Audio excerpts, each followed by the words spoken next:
Hello दोस्तों, आज हम बात करने वाले हैं कोलिजन थ्योरी के बारे में। कोलिजन थ्योरी मैक्स स्टोक्स और विलियम लेविस के द्वारा दी गई थी 1916 में।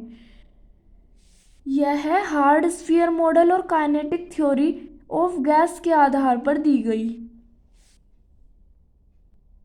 अब बात करते हैं पोस्टुलेट्स ऑफ कोलिजन थ्योरी के बारे में। जो कोलिजन थ्योरी बताती है ना, कोलिजन थ्योरी कहती है कि reactant molecule hard and spherical होते हैं जो एक दूसरे में टक्कर मारते रहते हैं। Reactant molecules hard and spherical होते हैं जो एक दूसरे में टक्कर मारते रहते हैं। यह है कोलिजन थ्योरी की पोस्टुलेट्स का फर्स्ट पॉइंट। सेकंड पॉइंट कहता है कि सभी कोलिजन से केमिकल रिएक्शन पॉसिबल नहीं होती, केवल कुछ ही मॉलिक्यूल्स ऐसे होते हैं जिनसे केमिकल रिएक्शन पॉसिबल होती है। तो थर्ड पॉइंट में हम कहते हैं कि जिन कोलिजन से रिएक्शन होगी, जिन कोलिजन से रिएक्शन होगी उनको तो हम इफेक्टिव मॉलिक्यूल्स या इफेक्टिव कोलिजन बोलते हैं, और जिन कोलिजन से रिएक्शन नहीं होगी उनको हम बोल देंगे नॉन इफेक्टिव कोलिजन। तो अगर टोटल कोलिजन की बात की जाए तो उसमें से कुछ तो होंगे इफेक्टिव कोलिजन और कुछ होंगे नॉन इफेक्टिव कोलिजन। तो कोलिजन थ्योरी कहती है कि अगर टोटल कोलिजन की बात की जाए तो उनमें से इफेक्टिव कोलिजन की संख्या हमेशा कम होती है। और फोर्थ पॉइंट कहता है कि कोलिजन करने के लिए मिनिमम एनर्जी की आवश्यकता होती है। रिएक्टेंट मॉलिक्यूल्स के पास एक मिनिमम एनर्जी होनी चाहिए जिसको हम थ्रेशोल्ड एनर्जी कहते हैं। 5 पॉइंट में हम कहेंगे कि जिनकी एनर्जी थ्रेशोल्ड एनर्जी के इक्वल नहीं होती है उन्हें नॉन एक्टिव मॉलिक्यूल्स कहते हैं, और इन नॉन एक्टिव मॉलिक्यूल्स को एक्टिव करने के लिए मिनिमम अमाउंट ऑफ एनर्जी की आवश्यकता होती है। उस मिनिमम अमाउंट ऑफ एनर्जी को हम क्या बोलते हैं? Activation energy. ये एक्टिवेशन एनर्जी हमने पिछले टॉपिक में कवर किया है, जिसको हम EA से डिनोट करते हैं।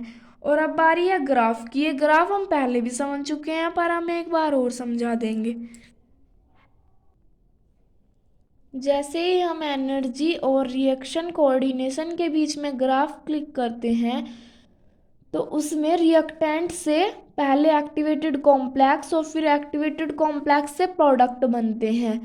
तो इनके बीच की ये जो एनर्जी होती है ये वाली, इसको तो हम बोलते हैं ग्राउंड स्टेट एनर्जी, जिसका इस टॉपिक में भी बहुत बार जिक्र आया है और ये हम ग्राफ पहले भी समझा चुके हैं। ग्राउंड स्टेट एनर्जी, इसको तो ग्राउंड स्टेट एनर्जी बोलते हैं यहाँ से यहाँ तक, और यहाँ से यहाँ तक को जाने के लिए इस एनर्जी को बोलते हैं एक्टिवेशन एनर्जी। और इन दोनों को जब मिला देंगे, एक्टिवेशन एनर्जी को और ग्राउंड स्टेट एनर्जी को, तो उस एनर्जी को बोलते हैं हम थ्रेशोल्ड एनर्जी। ये हमारा ग्राफ, ये ग्राफ बिल्कुल अच्छे से तैयार होना चाहिए, पेपर के लिए बहुत ही ज़्यादा इम्पोर्टेंट है। हमारा 6 पॉइंट है कि केमिकल रिएक्शन का रेट यूनिट टाइम में यूनिट वॉल्यूम में होने वाली इफेक्टिव कोलिजन की संख्या पर डिपेंड करता है। ये K बराबर Z into E minus EA upon RT।